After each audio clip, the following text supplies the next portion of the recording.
À la ferme de Songhai, c'est Mamadou qui est responsable du poulailler. 13 000 poules pondeuses qui produisent chaque jour 11 000 œufs en moyenne. Mamadou se dépêche car il sait que le patron ne va pas tarder à faire sa tournée. Le patron, justement, le voilà. Il s'appelle Godfrey Zamunjo. On a réajusté ça.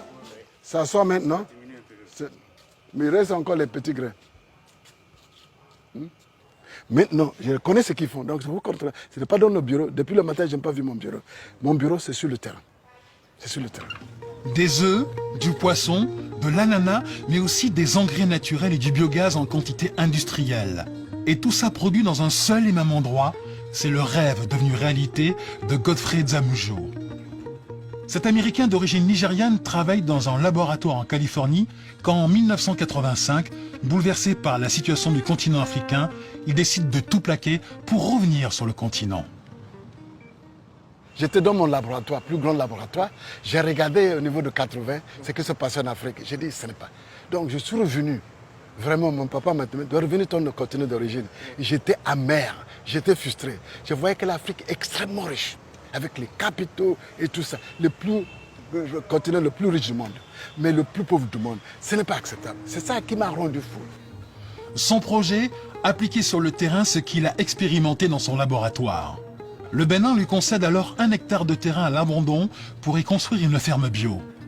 Aujourd'hui, le centre s'étend sur 24 hectares, fonctionne en totale autonomie et emploie plusieurs centaines de salariés.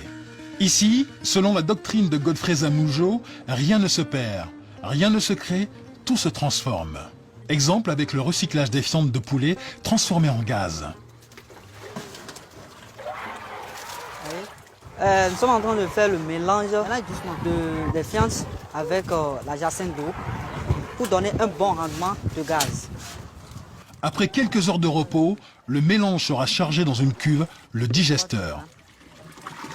Quand on charge le digesteur avec, ça se décompose. Quand ça se décompose, ça produit le biogaz. À la fin, tout ce gaz nous permet d'alimenter, de démarrer un générateur qui produit de l'électricité.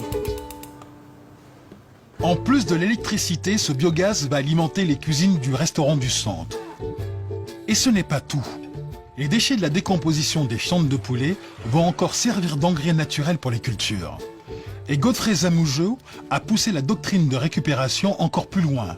Pour être totalement indépendant, il recycle tout le métal de sa ferme pour produire des pièces de rechange pour ses machines. C'était les fonderies. On a déjà fondu ça. Donc on va les travailler maintenant pour créer des poulies. À partir de ça, on fabrique les machines pour nous. On n'a plus besoin d'importer. Donc comme ça crée l'emploi, ça fait développer la capacité d'innovation. Ça déclenche l'envie d'innover. Et les jeunes deviennent intéressés. Grâce à cette ferme modèle, Godfrey est convaincu de posséder une solution au problème du développement. Ce système intégré attaque en même temps tous les défis du développement. Cette idée va nous aider à changer notre manière d'organiser la société, d'organiser les industries. Toutes les chaînes sont réétablies, à partir de micro-organismes jusqu'à l'homme, on travaille en synergie. Et c'est ça qui va nous amener à la durabilité. Selon son modèle, en quelques années, il a mis en place un réseau panafricain de fermes Songhai. 5 fermes existent à présent au Bénin, mais aussi une dizaine au Nigeria, le Libéria et la Sierra Leone ont suivi. Et pour promouvoir son modèle, Godfrey Zamunjo n'hésite pas à ouvrir ses portes au public. Sa ferme reçoit chaque année plus de 20 000 visiteurs. Des anonymes, mais aussi des officiels. Cette semaine, c'est la ministre des PME de l'artisanat du Congo qui est sur place. Ça va? Songhai est pour moi la solution idéale et ce que j'ai trouvé ici va peut-être faire en sorte que nous puissions dupliquer l'expérience de Songhai au Congo. Et je pense que la décision est déjà prise dans ce sens. Il y a beaucoup de chefs d'État qui sont passés ici, on parle. Mais depuis que madame est venue, elle veut maintenant, il veut que ce soit déjà hier qu'on a commencé. Donc c'est bon. Non, c'est bien. Voilà. Le modèle Songhai séduit d'autant plus qu'il est rentable.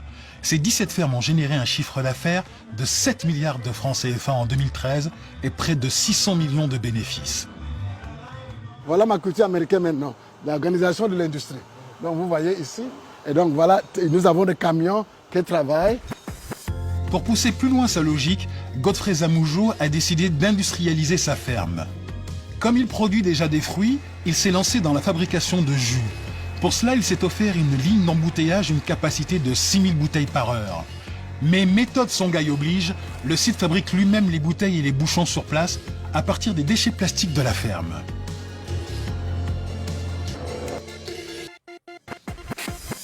Bonjour, ça va? Convaincu qu'il est sur le bon chemin, Godfrey Zamoujo vient d'ouvrir la SLA, Songhai Leadership Academy, avec pour objectif de former 4000 jeunes cadres à la philosophie du centre. Il s'agit d'assurer la pérennité et le développement du groupe. Donc vous êtes à Songhai parce que vous êtes conscient de challenge, de défis de l'Afrique. Donc ce cours, c'est pour le préparer, pour être de véritables leaders socio-économiques, les entrepreneurs. Pour montrer que l'entrepreneur, c'est ça qui va sauver l'Afrique. Le rêve de Godfrey Zamoujo serait de créer dans toute l'Afrique des villes rurales vertes, à l'image de ce qu'il a fait dans sa ferme de Porto Novo.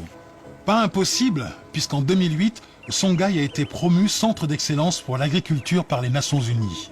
Il projette de s'implanter dans une dizaine d'autres pays sur le continent.